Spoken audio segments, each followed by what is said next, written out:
अभी एक प्रश्न आया, आत्मज्ञान कैसे करें।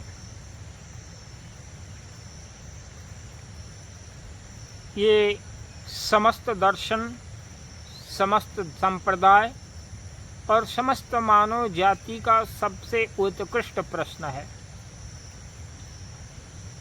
इस संसार में जो भी शरीर धारण किए हैं उनके शरीर गतिमान हैं तो उस चेतना के अस्तित्व से,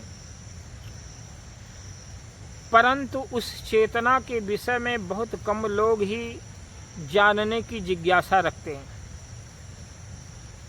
और बहुत कम लोग हैं जो आत्मा की जिज्ञासा के साथ साथ उसका बोध कर पाते हैं, और बहुत कम लोग हैं बोध करने के बाद में उस आत्मा का साक्षात्कार कर पाते हैं, और बहुत कम लोग हैं साक्षात्कार करके वो आत्मस्थ भाव में जीवन जीते हैं। तो अब प्रश्न खड़ा होता है कि आत्मज्ञान कैसे करें। जनमानस में जो ये धारणा है कि हम यज्ञ करें तो आत्मज्ञान की प्राप्ति होगी, योग करने से आत्मज्ञान की प्राप्ति होगी, सत्संग करने से आत्मा की ज्ञानी होगी, पूजा पाठ करने से, तीर्थ व्रत करने से, या जो भी चीज़ हम जनमानस में धर्म के नाम पर प्रचलित करते हैं, पूजा पाठ, भक्ति, योग, ध्यान इत्यादि सारी क्रियाएं आत्मज्ञान से के इर्द गिर्द गुजरती हैं। फिर भी इतना सारा योग साधन, पूजा पाठ, ध्यान होता है, लोग कर रहे हैं, दिन रात प्रयत्न करते हैं, परंतु क्या आत्मज्ञानियों की स्थिति बन पाती है, या ऐसे आत्मज्ञानी हैं या उन्हें आत्म का ज्ञान होता है।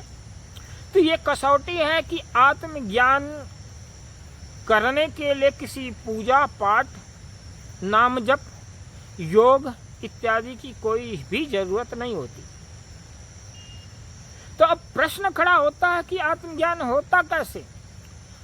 अब आत्मज्ञान का सीधे सीधे संबंध है आपके मन विकार से। आपके जीवन का दुख है आपका विकार, कोई दर्शन, कोई धर्म।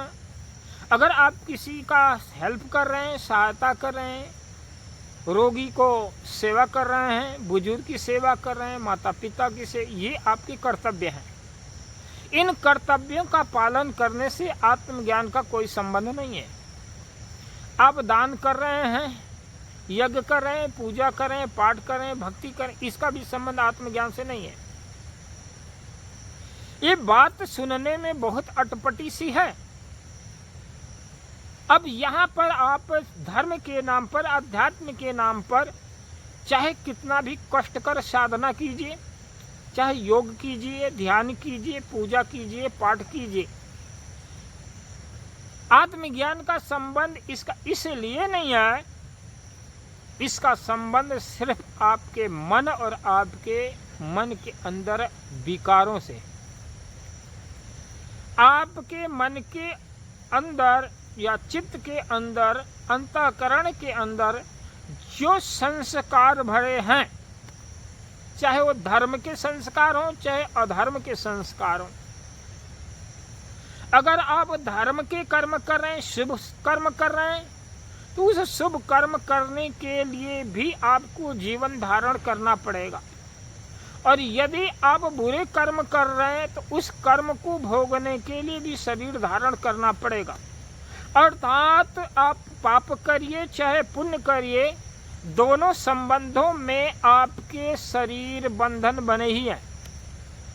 आप पुण्य कीजिए, आप पाप कीजिए, दोनों कंडीशन में आपको शरीर धारण करना पड़ेगा। उस कर्मों का भोग करने के लिए शरीर धारण करना ही पड़ेगा। तो फिर अब क्या किया जाए। इसका शाब्दिक अर्थ यह है कि आप जो भी कुछ करिए, उन कर्मों के संस्कार आपके मन और अंतःकरण में संचित नहीं होना चाहिए। अर्थात मन के अंदर जो संस्कारों की जो परत है, जो विकारों की परत है, वो संस्कारों का रेचन होना चाहिए, विकार दूर होना चाहिए। आप सारे धर्म कर्म कर रहे हैं और आपका मन विकारग्रस्त है, वासना से भरा हुआ है, कामना से भरा हुआ है, इच्छा से भरा हुआ है, महत्वाकांक्षाएं से भरा हुआ, मोह ममता से भरा हुआ, पद प्रतिष्ठा मान अपमान से भरा हुआ है, तो फिर आपका किया हुआ सारा पूजा पाठ तप उपासना ये आपके आत्म कल्याण में और ज्ञान में बाधक हैं।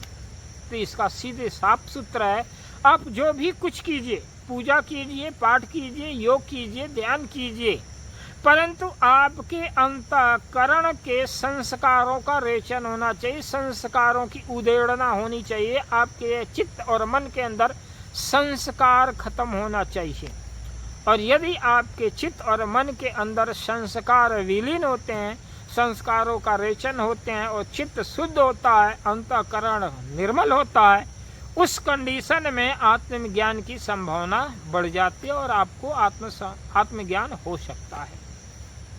उसके लिए आप ज्ञान मार्ग का भी चयन कर सकते हैं, ध्यान मार्ग का भी चयन कर सकते हैं, भक्ति मार्ग का भी चयन कर सकते हैं।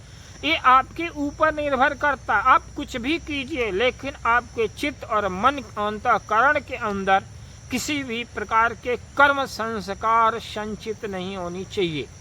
यदि आपके मन के अंदर ये संस्कार संचित हो रहे हैं तो समझ लीजिए आत्म साक्षात्कार में वो सारा का सारा कृत्य सकाम कर्म है, वो बंधन है और आपके जीवन में दुख का कारण बनेगा।